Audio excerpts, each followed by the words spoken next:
Boa noite a todos.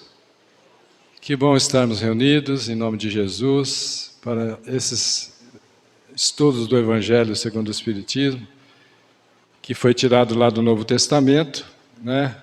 Kardec não cria a moral nova, Kardec desenvolve a moral cristã. Nós agradecemos a Deus pela oportunidade de estarmos reunidos, agradecemos a Jesus e agradecemos a presença de todos vocês encarnados e desencarnados. Muita paz a todos. Nós trouxemos esse capítulo 10, 2 itens dele. Eu sempre tenho cuidado de não repetir as palestras em cada lugar que eu vou, sabe? Deixa eu aumentar um pouquinho aqui.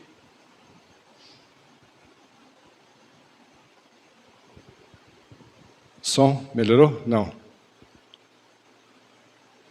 Deixa eu ver se eu posso falar mais alto também, né? Seria o caso. Oi, som. Parece que está no último agora. Então, esse assunto é bastante extenso, mas nós vamos nos ater a 2 itens. Não julgueis para não ser julgados, e aquele que estiver sem pecado, atire a primeira pedra. Esses 2 itens. Então vamos iniciar o primeiro item, que é não julgueis, para não ser julgados. E isso é muito importante em nossas vidas, viu? Que vira e mexe nós estamos julgando e até condenando as pessoas, que é pior ainda. Então, se usamos de rigor para com os outros, veja aí, se nós usamos de rigor para com os outros, estamos autorizando o universo todo a nos julgar com o mesmo rigor. E é interessante que quando a gente faz um julgamento rigoroso, nós estamos ofendendo ao próximo, estamos ofendendo a Deus e estamos ofendendo a nós mesmos.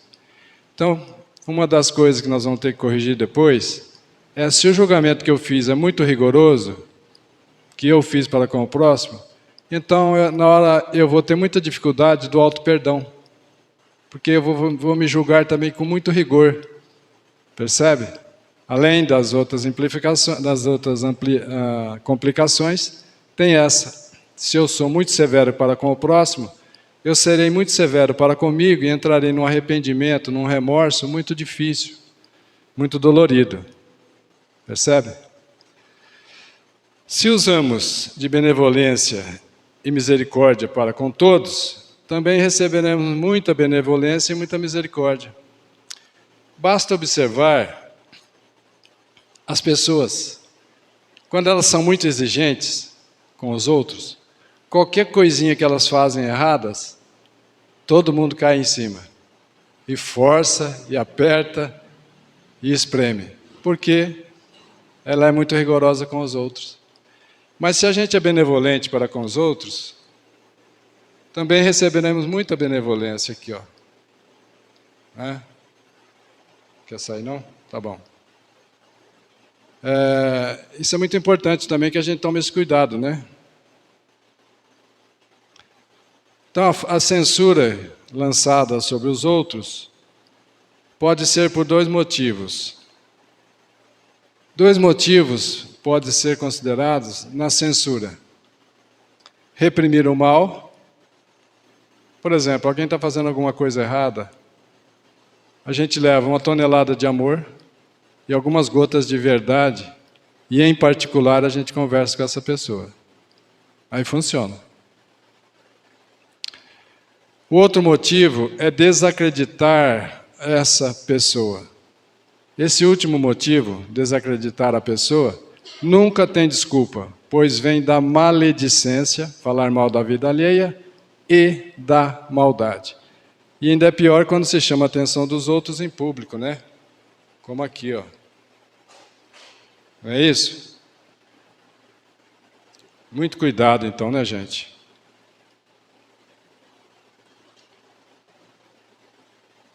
Porque nós somos advogados benevolentes, bondosos, para conosco. Sim. E juízes severos para com todos os outros. Agora nós temos que observar uma coisa, ó. Antes de criticar a falha de outra pessoa, devemos considerar se essa mesma crítica não pode ser aplicada a nós mesmos. Nessa situação, esse homem está sujo, dando risada do outro. Mas ele não está percebendo que ele está sujo, né? Já viram falar de um sujo falando mal de um mal lavado? É um ditado popular, né?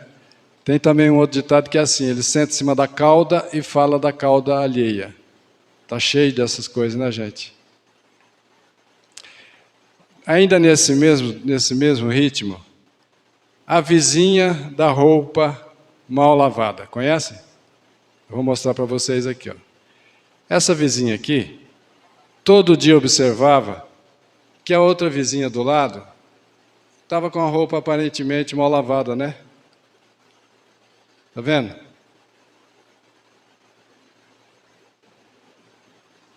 A roupa mal lavada, que foi sozinho, não era para ter acontecido isso.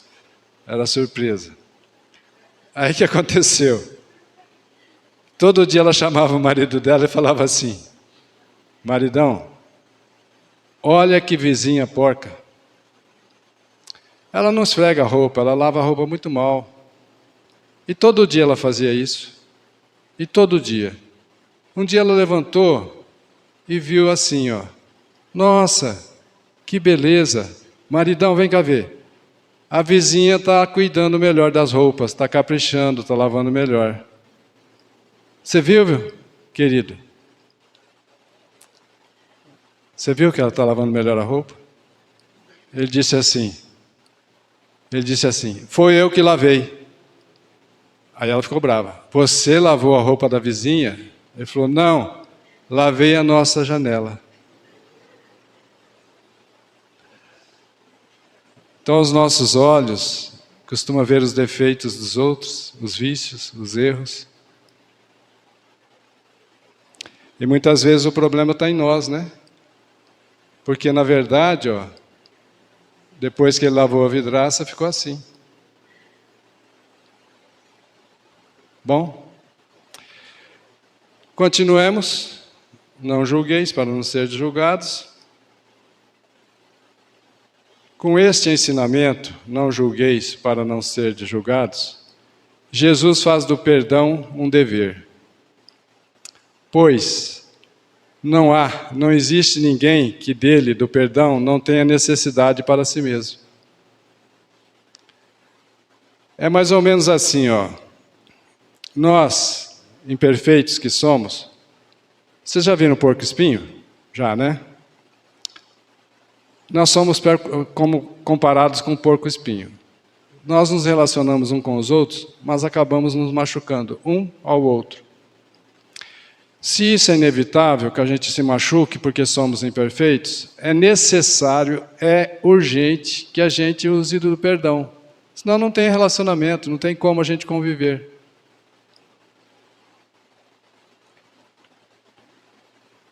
E lá na escolinha do professor Raimundo, o professor Raimundo perguntou assim, estamos falando dos animais, das suas reproduções, como os porco-espinhos se reproduzem? O outro lá respondeu, com muito cuidado.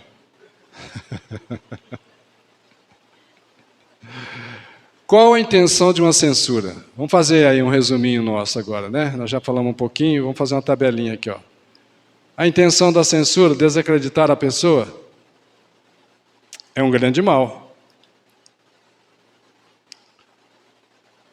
Porque é falta de caridade. Não tem desculpa. Não tem esse negócio, eu não sabia. Eu fiz sem querer. Não. Principalmente quando você desacredita a pessoa para as outras pessoas, isso vai se divulgando, vai caluniando-a. Isso faz lembrar uma criança que gostava muito de falar mal das outras pessoas. E a mãe dela chamou ela e falou, vem cá, filha, pega esse travesseiro que é cheio de penas de aves e esparrama ali na nossa rua. E ela saiu esparramando. Agora, filha, eu quero que você junte todas as penas que você espalhou na rua. Ah, mamãe, é impossível. O vento já levou, já esparramou mais ainda, é impossível que eu consiga reunir todas essas penas. A mãe dela falou, então, quando você fala mal dos outros, esse mal se divulga de um ao outro, ao outro, ao outro, se espalha, como é que você vai corrigir isso? É igual espalhar penas, não tem como.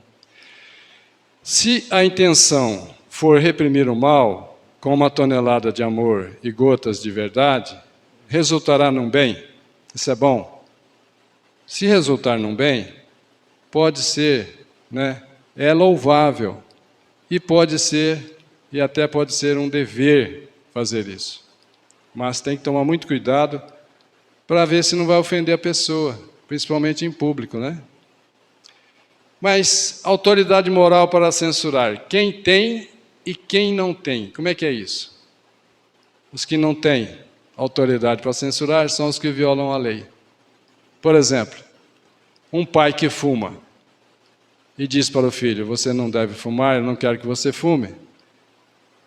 Ele não tem autoridade moral para isso. O que acontece? A autoridade dele é imposta e a obediência é repugnada. Assim que for possível, a criança saindo da frente do pai vai desobedecê-la, vai fumar. Que autoridade tem aquele pai que bebe e chega bêbado e fala assim para o filho, filho, você não pode beber, viu? E fala gritado, eu não vou gritar também, né? Você não pode beber. Que moral ele tem? Por isso eu tomava umas cervejas, mas a partir do momento que nasceu meus filhos, nunca mais bebi, já fazem 40 anos, 40 e tantos anos. Senão eu não teria como corrigi-los, e eles não bebem também. Não. Porque eu não teria o direito, eu não teria moral para chamar a atenção. Não é? Autoridade moral para censurar, quem tem? Os que cumprem a lei. Autoridade legítima. Obediência espontânea. E aqui a gente pode lembrar daqueles que têm funcionários, daqueles que têm subordinados, que ele não precisa ser um carrasco. Na verdade, não funciona. Não, também já fui chefe, já tive 200, 250 pessoas na minha autoridade, trabalhando em indústria. Então, se você é uma pessoa que é obediente às leis, que você cumpre as leis, está todo mundo observando, você está no palco, principalmente a chefia, está todo mundo olhando. E você tem o direito de divulgar a ideia correta, e as pessoas, quando você faz isso com humildade, elas compram a sua ideia, elas, entre aspas, veste camisa e faz o que você pede. O contrário, o chefe que não tem moral e impõe, quando ele sai, os funcionários não fazem o que ele quer. E alguns boicotam para que a ideia dele não dê certo. E ele se complica com o superior dele, que é o gerente, dono da indústria, que seja. Percebem? Mais um motivo para a gente ter humildade, mesmo como chefe. Porque o chefe não precisa ser bravo. O chefe tem na mão a caneta para mandar qualquer um embora a qualquer momento. Não precisa discutir, não precisa brigar, não é? Então, a autoridade da censura tem que apoiar-se no exemplo do bem. Eu vou passar um vídeo bem curtinho, olha que interessante. Ó. Estão fazendo evangelho no lar. Pode já que depois a gente faz a prece, tá? Uhum. Vamos lá? Má vontade. O que foi? Essa é pra você, né? Por quê? Ah, é tua cara. Você é má vontade de forma de gente. Sou? Não, eu que sou. Quem é que tá há meses pra trocar a carrapeta da pia da cozinha? Que fica naquele pinga-pinga. E quando eu vou fechar, o que eu tenho que fazer? Eu tenho que ficar lá devagarinho, milimetricamente, como se fosse um cofre. Tá bom, minha moça, tem razão. Assim que terminar aqui vai ser a primeira coisa que eu vou fazer, tá? Posso continuar? Por favor. A má vontade gera sombra. A sombra favorece... Bom, o tema do evangelho de hoje... Não acredito. O que foi dessa vez? Pena que minha mãe não pôde vir hoje. É a cara dela o tema, o egoísmo. Que isso, Regina? Que isso? Tu não conhece minha mãe. Conheço desde que reencarnei. Ela ali só pensa no próprio umbigo. Amor, tem como a gente se concentrar aqui na reunião? Tá. Depois você vê isso. Lê aí, tá? O O egoísmo, chaga da humanidade, tem que desaparecer da terra cuja... Não, peraí, gente, desculpa, eu tenho que mandar isso pra ela.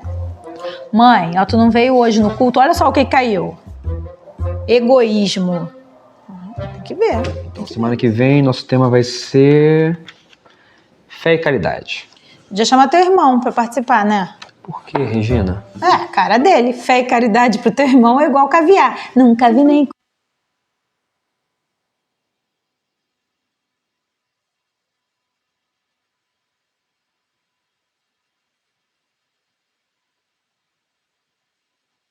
Vou ler uma página aqui, depois a gente faz a prece, tá? Vamos lá?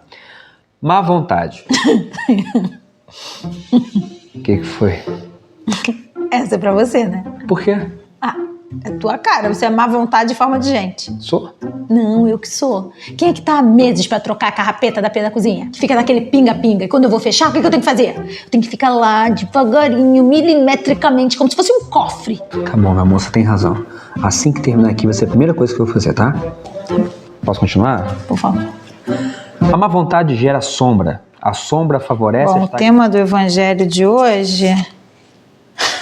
Não acredito. O que foi dessa vez? Pena que minha mãe não pôde vir hoje. É a cara dela o tema, o egoísmo. Que isso, Regina? Que isso? Tu não conhece minha mãe. Conheço desde que reencarnei. Ela ali só pensa no próprio umbigo. Amor, tem como a gente se concentrar aqui na reunião? Tá. Depois você vê isso. Lê aí, tá? O egoísmo, chaga da humanidade, tem que desaparecer da terra cuja... Não, peraí, gente, desculpa, eu tenho que mandar isso pra ela. Mãe, ó, tu não veio hoje no culto, olha só o que caiu. Egoísmo. Tem que ver. Então, semana que vem, nosso tema vai ser fé e caridade. Podia chamar teu irmão pra participar, né? Por quê, Regina? É, cara dele. Fé e caridade pro teu irmão é igual caviar. Nunca vi nem comi, eu só ouço falar. Não, eu me enganei aqui. É vingança. A cara da minha supervisora. Pisa no pé dela pra tu ver. Cólera. A cara da vizinha aqui do lado. Vive aos berros com o marido. Bem-aventurados aflitos. A cara da Juliana em véspera de prova. Parábola do mal rico. Cara do meu chefe. Aquele que se eleva será rebaixado. A cara do Vasco. Cara do meu cabeleireiro. Regina, isso é uma foto sua. Tá, mas aí eu tava loura. É a cara dele ficar pintando meu cabelo, né? Meu amor, para com isso. É assim, tudo é a cara das pessoas e nada é com você? Não, deve ter alguma coisa que sirva pra mim sim, eu não sou perfeita. Ah, tem sim. Tem sim, tem uma parte aqui que serve direitinho pra você. É aquela parte que fala da pessoa que tem uma trave no olho e fica vendo cisco no olho dos outros. Deixa eu ver aqui. Cara do meu oftalmologista.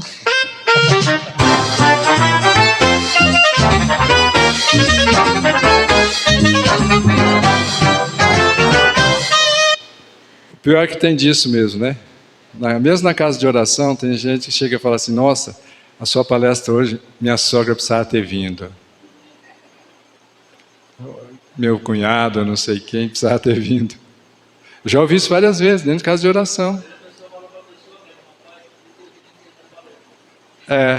Tá certo, José Benedito.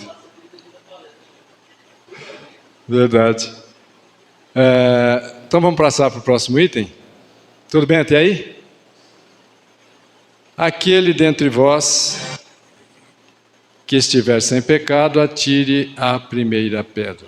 Esse é um caso de uma mulher que foi surpreendida em adultério, e então os doutores da lei, os sacerdotes, escribas, arrastam essa mulher até Jesus para pedir a opinião de Jesus. Quer ver?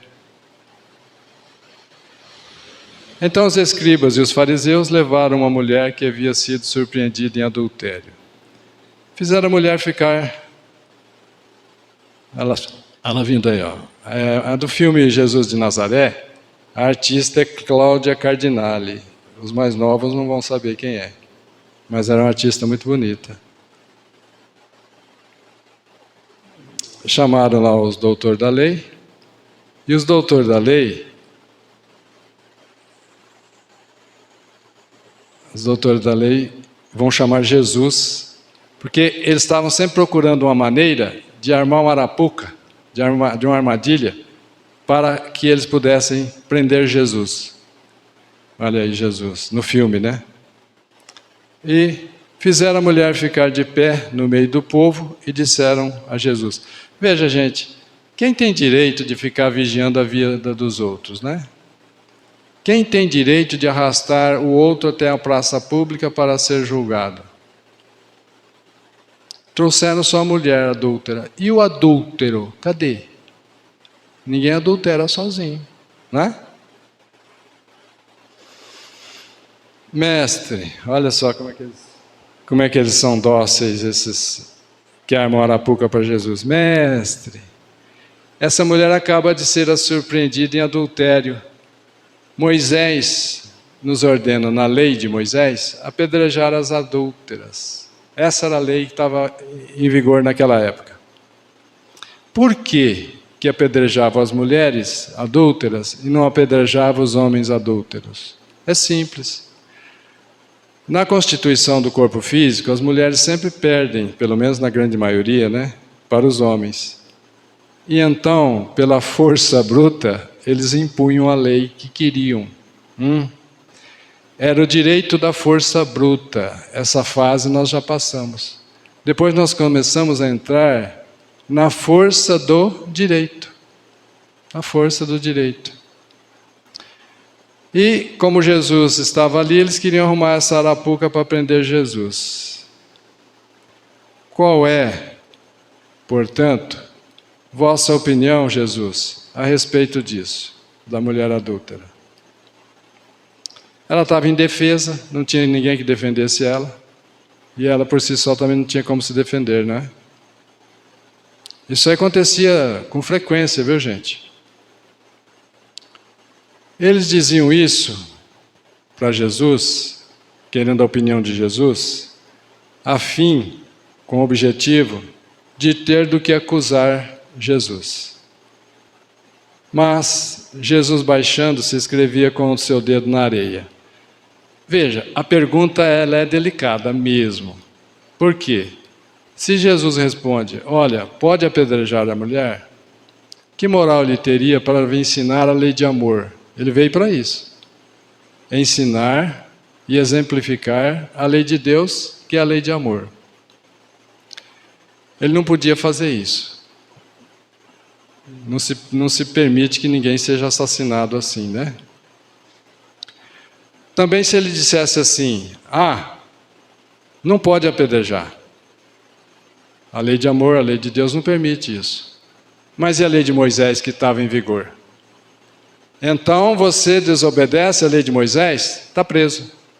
Podia dar voz de prisão e prender Jesus para depois antecipar a crucificação, né? Afinal eles queriam isso. Como que eliminar o homem, eliminaria a ideia. Não é assim que funciona. Não é? Como a cobra, eliminada a cobra, cessa o veneno. Mas quando uma ideia é verdadeira, ela prevalece. Tanto é que nós estamos há 2000 anos já, e a ideia de Jesus, que é a lei de Deus, é tão atual, é tão recente, vamos dizer assim, cheira tinta nova de escrito. Então Jesus abaixou-se e escrevia com o dedo na areia. Veja que está em paz, mesmo com todo esse conflito. E esses doutores da lei diziam assim, diziam isso querendo tentá-lo, a fim de ter de que acusá-lo, tá? Como continuasse a perguntar, a interrogar Jesus, levantou-se e Jesus lhes disse: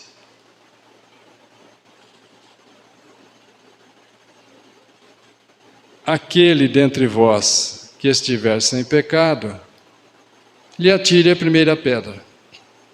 Se tivesse alguém ali sem pecado, ele teria autorização de atirar a primeira pedra e, consequentemente, os outros iam jogar pedra até matar. Essa era a maneira como eles corrigiam. Como eles faziam vingança. Isso não é justiça, eles faziam vingança. Vingança. E Jesus conhecia os seres humanos, né? Jesus conhece cada um de nós pelo nome, viu, gente? Tenham certeza disso. Certeza disso. Pelo nome. E essa pergunta para ele, que é um sábio, que há 4,5 bilhões de anos atrás recebeu uma massa para formar o planeta Terra, tinha que conhecer de astronomia para colocar a Terra numa posição distante do Sol o suficiente, colocar a Lua em torno da Terra. Isso Jesus que fez, viu? Ele tinha que conhecer de geologia para construir esse solo adequadamente. Olha que interessante, por exemplo, o rio Tietê nasce pertinho do mar, lá em São Paulo. Um pouquinho mais ele desceria para Santos. E, no entanto, Jesus preparou para que ele percorresse uma distância maior. Vai irrigando todo esse terreno, permite a navegação. Então são decisões inteligentes, não é por acaso, gente, não é por acaso. Então ele era sábio, conhecia de química, de biologia, de fisiologia, de matemática, de física quântica e tudo mais com certeza. Então ele dá uma resposta muito interessante. Aquele dentre vós que estiver sem pecado está autorizado, atire a primeira pedra. E aí tem uma piadinha. Pode? O bêbado passava numa casa de oração e estava lá alguém falando como eu. Não, se você está sem pecado, atire a primeira pedra. E insistindo, atire a primeira pedra que ele estiver sem pecado. O bêbado pegou uma laranja no chão e mandou na testa do palestrante. Ele enxugou a bagaceira da laranja, falou assim, mas meu irmão, você nunca errou? O bêbado falou assim, nessa distância não. Veja que ele nem entendeu nada, né? Nessa distância ele nunca errou. Após isso, Jesus abaixou-se de novo e continuou a escrever na areia. Mas eles, o doutor da lei, os sacerdotes, os escribas, esses fariseus, tendo ouvido falar assim, retiraram-se um após o outro. Os mais velhos saindo primeiro. Interessante, né? Por que será que os mais velhos saíram primeiro? Já tiveram a oportunidade de errar mais, né, José Benedito? Se a gente comparar bem extremamente uma situação assim, um bebê de 3 anos, uma criança de 3, 4, 5 anos que seja, e um senhor de 70 anos como eu, você acha que a criança errou mais que eu? Nesta encarnação? Não. Não teve tempo de errar, não teve tempo de cometer pecados. Por isso que os mais velhos saíram primeiro. E os mais novos também eram pecadores, né, gente? Aí, o que aconteceu? Jesus abaixou-se, continuou escrevendo. Eles largaram as pedras, jogaram a pedra no chão, saíram insatisfeitos, porque eles queriam cometer vingança e não justiça. A mulher ficou ali. Aquele local ali já estava todo machucado, a parede, de tanta pedrada que eles davam. Esse era o local de sacrifício das adúlteras. E assim, Jesus permaneceu sozinho com a mulher, que estava no meio da praça. Então, Jesus, levantando-se de novo, lhe disse para a mulher, mulher, onde estão os vossos acusadores? Ninguém vos condenou? E ela respondeu, a mulher, ela lhe disse, não, Senhor. Não. Aí a Cláudia Cardinale. Isso é do meu tempo, viu? O tempo de vocês não é não, tá?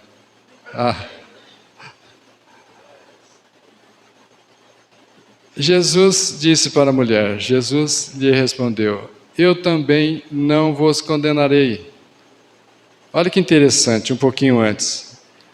Quando a mulher olhou que não tinha mais ninguém daqueles que estavam com a pedra na mão, porque eles tinham pecados, ela pensou, bom, Jesus não tem pecado, a pedrada vai ser de perto.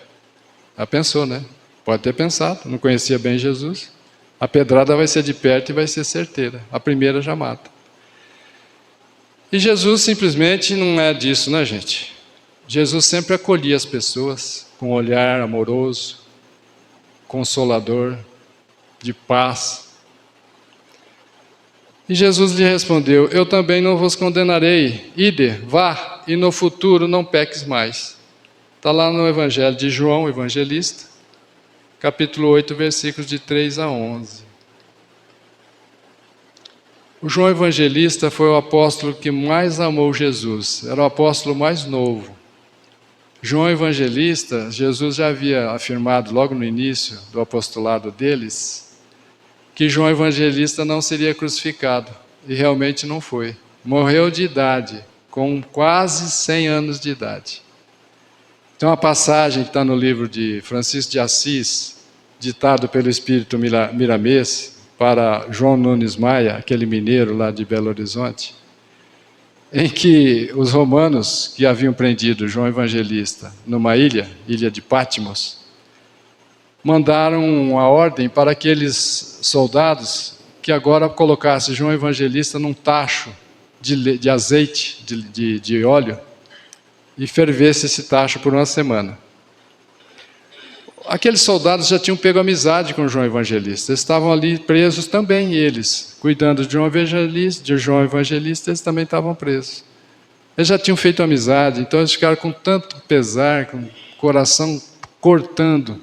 Colocaram João Evangelista no tacho, ferveram por uma semana. Quando eles despejaram o tacho, ia fazer o enterro dele, ele sai do tacho, limpando o óleo.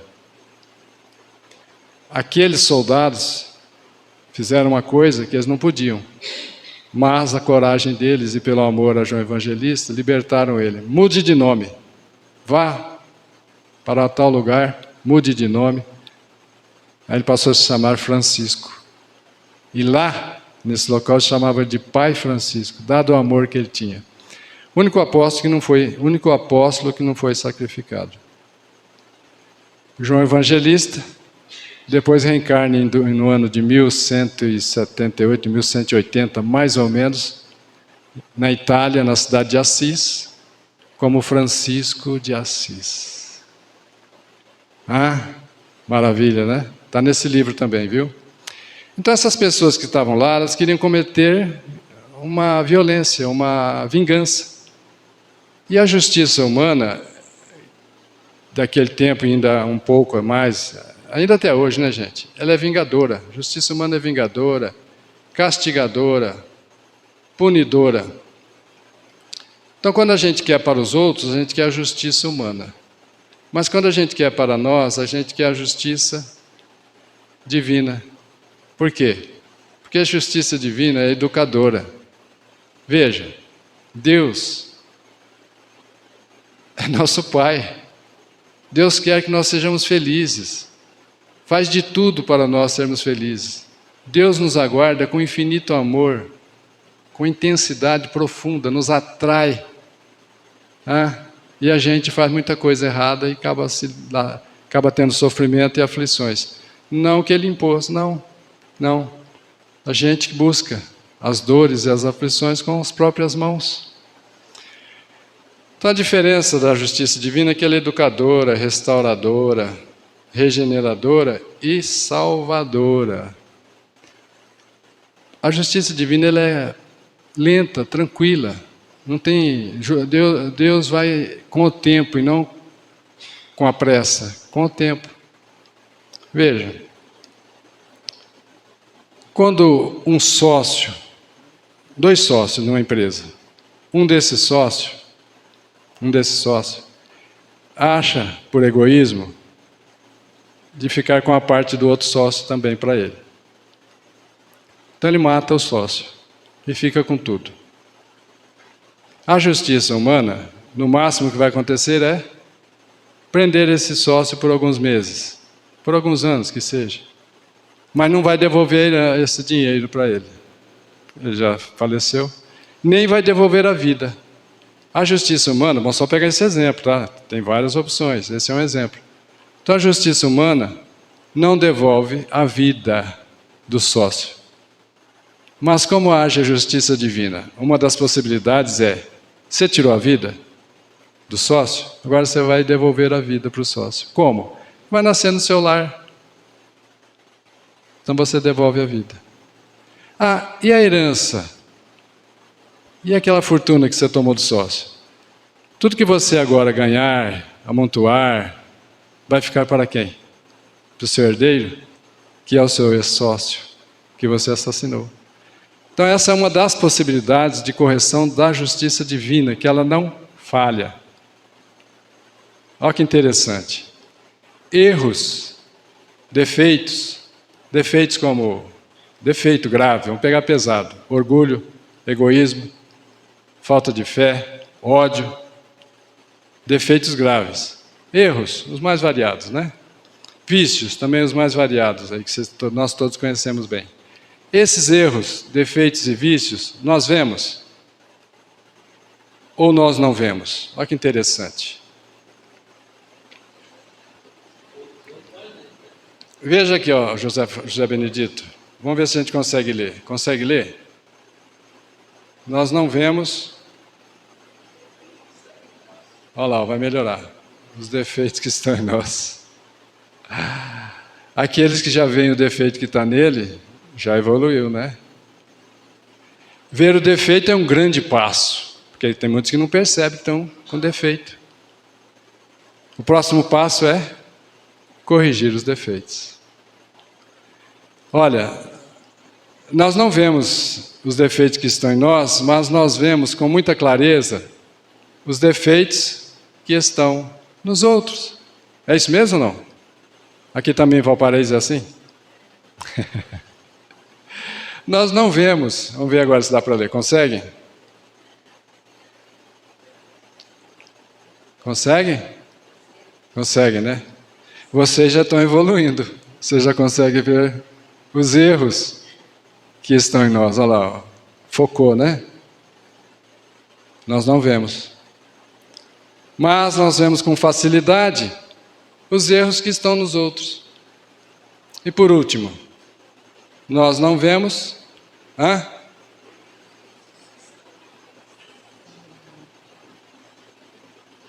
os vícios que estão em nós. Vocês estão de parabéns, vocês já estão vendo defeitos, erros e vícios. Devem estar corrigindo também, né? Maravilha. Mas nós vemos com muita facilidade os vícios que estão nos outros. Olha que interessante. Lembra do argueiro e uma trave no olho? Vocês estão vendo um cisco no olho desse jovem aqui? Vamos ver se eu consigo passar aqui. Aqui, ó. Tem um cisquinho lá? Tem? É um argueiro, sinônimo de um cisco. Aí vem um outro e diz assim: tem um cisco no teu olho, mané.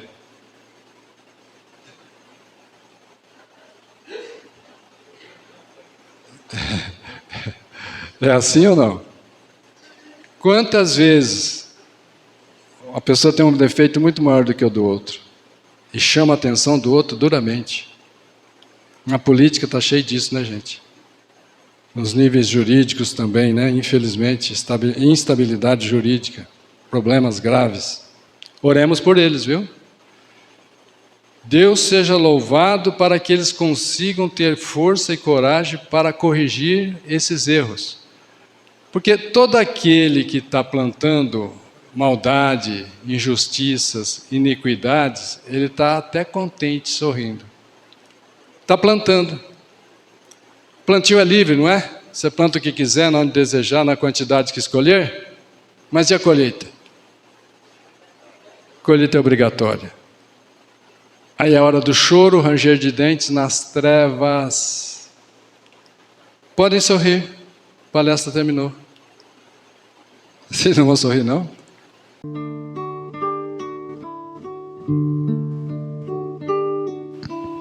Vamos fazer o passo coletivo?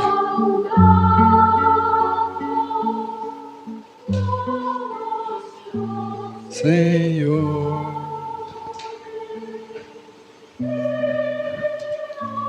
Então vamos aproveitar a oportunidade que nos foi dada com tanta preparação espiritual, que os espíritos aqui chegaram bem antes de nós, harmonizando o ambiente, energizando esse ambiente com fluidos vitais, fluidos curadores, para que nós pudéssemos, encarnados e desencarnados, usufruirmos desse banquete.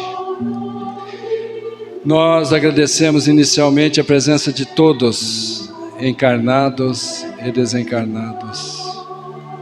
E juntos, nós agradecemos a Ti, Paizinho de amor e bondade. Muito obrigado por ter nos criado a Sua imagem e semelhança, Pai. Muito obrigado, Pai, por ter nos dado a vida eterna. Muito obrigado, Pai, pela oportunidade de estarmos reencarnados nesse aprendizado personalizado, otimizado para cada um de nós. Muito obrigado, Pai. Muito obrigado também a Ti, Jesus, pela coragem de ter vindo até nós, sabendo que a humanidade o levaria à cruz. Muito obrigado, Jesus, pelos ensinamentos trazidos até nós, ensinamentos libertadores. Muito obrigado, Jesus, pelos exemplos vividos entre nós, provando que a lei de Deus, que a lei de amor, é possível em um ambiente de expiações e provas. Muito obrigado, Jesus. Nós reformamos o nosso pedido. Na medida em que cada um de nós, encarnados e desencarnados, compreendermos e aceitarmos, aproveite cada um de nós como instrumentos da Tua paz. Que maravilha, Jesus! Quantos fluidos, quantas bênçãos são derramadas sobre as nossas cabeças e os nossos corpos nesse instante, em formato de pétalas de rosas. Encoraja-nos para que nós levemos o amor aos que odeiam. Encoraja-nos para que nós levemos o perdão, a misericórdia, aonde existem as ofensas, os desentendimentos. Ó Jesus, encoraja-nos para que nós levemos a fé aos que duvidam, para que nós levemos a luz do conhecimento libertador para aqueles que vivem nas trevas da ignorância. Encoraja-nos para que nós levemos esperanças aos desesperados, mantendo-os unidos, para que nós levemos a união aos que vivem em discórdias e desarmonias. Muito obrigado por todas essas bênçãos, por toda essa chuva de fluidos, Jesus. Ó Jesus, orienta-nos, para que nós não procuremos ser mais consolados do que consolarmos. Orienta-nos, para que nós não desejemos ser mais compreendidos do que compreendermos. Orienta-nos, para que nós não desejemos ser mais amados do que amarmos. Porque Tu, Jesus, já nos ensinastes que é doando a que nós recebemos. Se doarmos tolerância, benevolência, paciência, indulgência, misericórdia, também receberemos muito dessas bênçãos. Também nos ensinastes que na medida em que nós não julgamos, não condenamos e perdoamos, nesse exercício do perdão, nós nos tornamos dignos do alto perdão. Também nos ensinaste, Jesus, que na medida em que cada um de nós corrigimos os erros, corrigimos os defeitos como ódio, orgulho, egoísmo, a falta de fé, na busca de desenvolvermos os talentos, abandonando os vícios, buscarmos desenvolver os talentos, que são as virtudes, os sentimentos nobres, como a fé, a humildade, a caridade e o amor. Daí sim nós vamos compreendendo e adentrando ao reino de Deus, que está dentro de cada um de nós, encarnados e desencarnados.